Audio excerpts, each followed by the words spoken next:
Oh, wow. Oh man, I was not ready for that. This is a big fish. That was such a bad hook set. Oh, this is a big fish, guys. Oh man. It hasn't done anything yet. Come on. Let's see this beast. Oh my.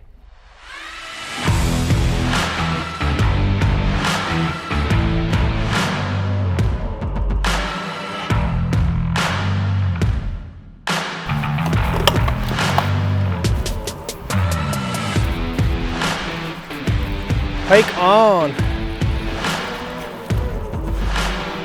It's like second or third cast.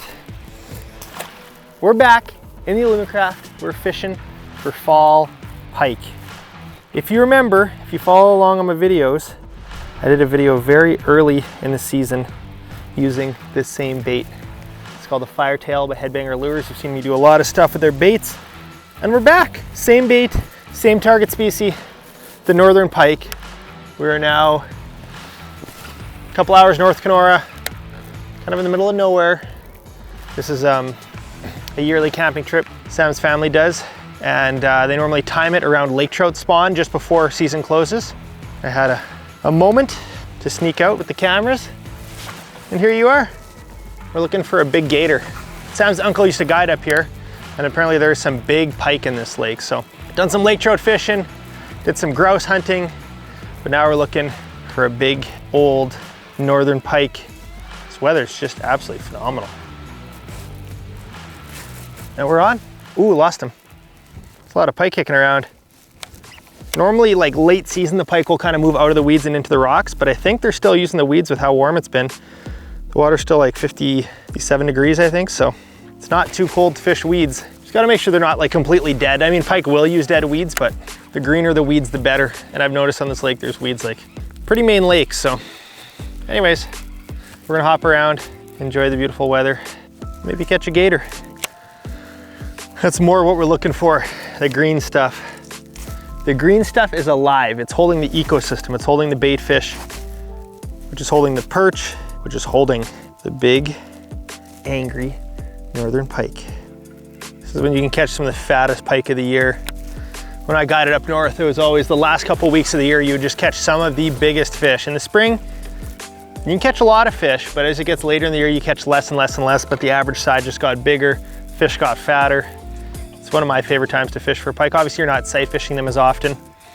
The odd time you'd see them sitting in the cabbage, but you're just fishing a weed bed. So, you know, obviously I have the luxury of live scope, so I can see the weed beds ahead. But I mean, weeds grow on sand. So when you're looking at the map, you want to pay attention to, like, you know, sandy saddles, beaches. That's obviously a great spot. And then I kind of look for the biggest spawning areas, like where you'd picture to see them in the spring, and then kind of look for sand or spots there may be weeds nearby.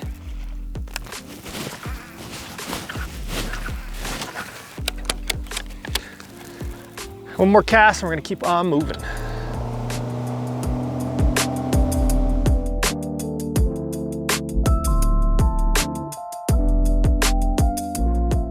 All right guys, here are my two setups. This is what I've been throwing most of the time so far. This is the Headbanger Firetail, 180 pound fluoro leader. I got 40 pound mainline braid. It's about as light as I would go.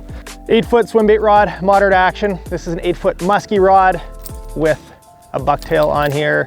I think this is a 100 pound braid, a little bit of a bigger setup. This is more typical musky setup, but yeah, between these two, big plastics and a bucktail, it's pretty much all you need for late summer, fall pike. Something that they can feel, something big is gonna help target in on those big fish because they're looking for a big meal. But enough talking, gotta get back to casting.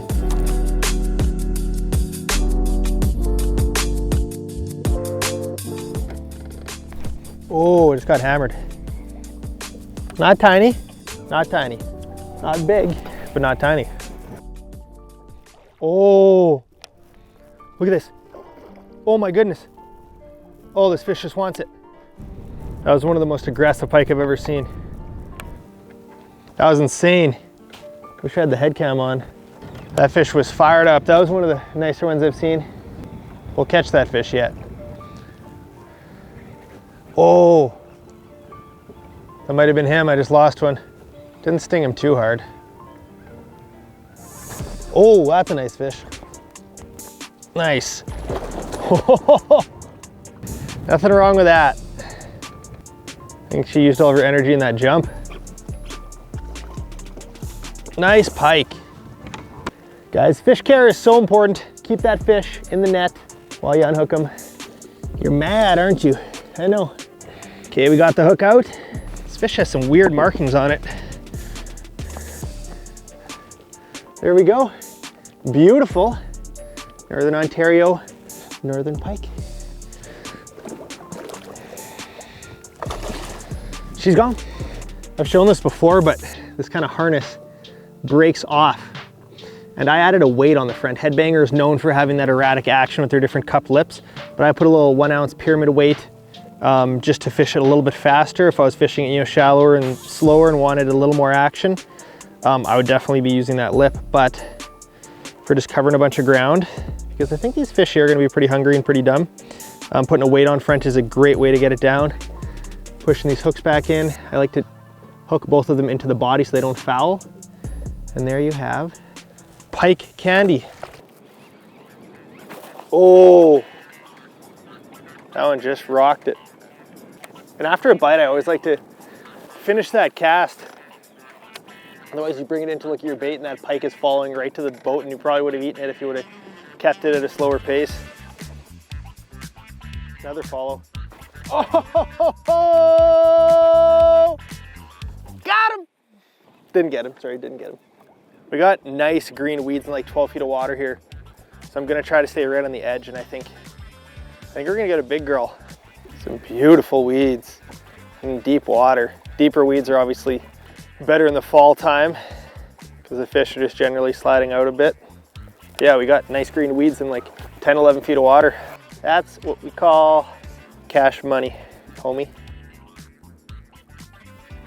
Oh my goodness. Did you guys see that? Pike are sweet. I don't care what you say. Pike are sweet.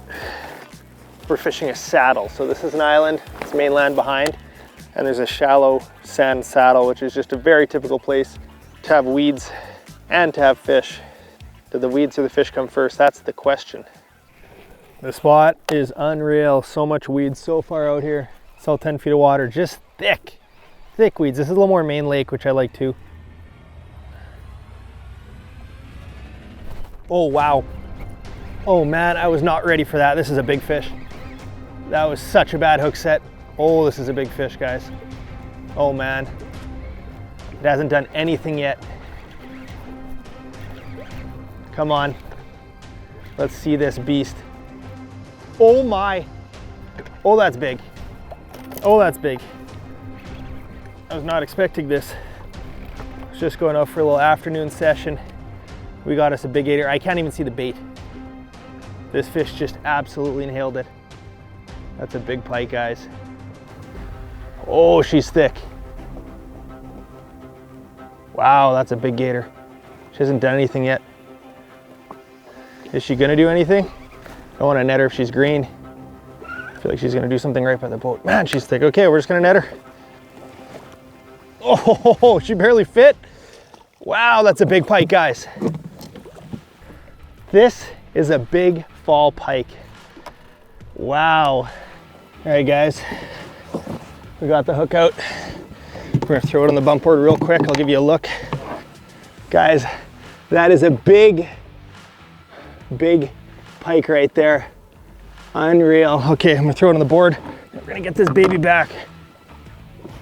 41.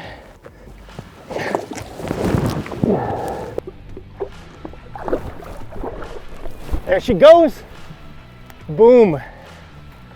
Oh man, that, as soon as I set the hook, I knew it was a different fish, and I didn't get a good hook set on that fish. And she had the hooks pretty deep. I had to cut one hook on the outside because I got it wrapped in the net, and I needed long pliers. Short pliers would not have worked with that fish. So get to Princess Auto, buy yourself some bolt cutters, some pliers, and you just got to be prepared for that, because that fish, it took longer than I wanted to. It did a bad wrap in the net. I'd way rather mangle my bait than hurt a big fish like that. But we lost one hook of 6 points, so I'm okay with that. I'll probably just keep fishing with it like this, but That made it right there.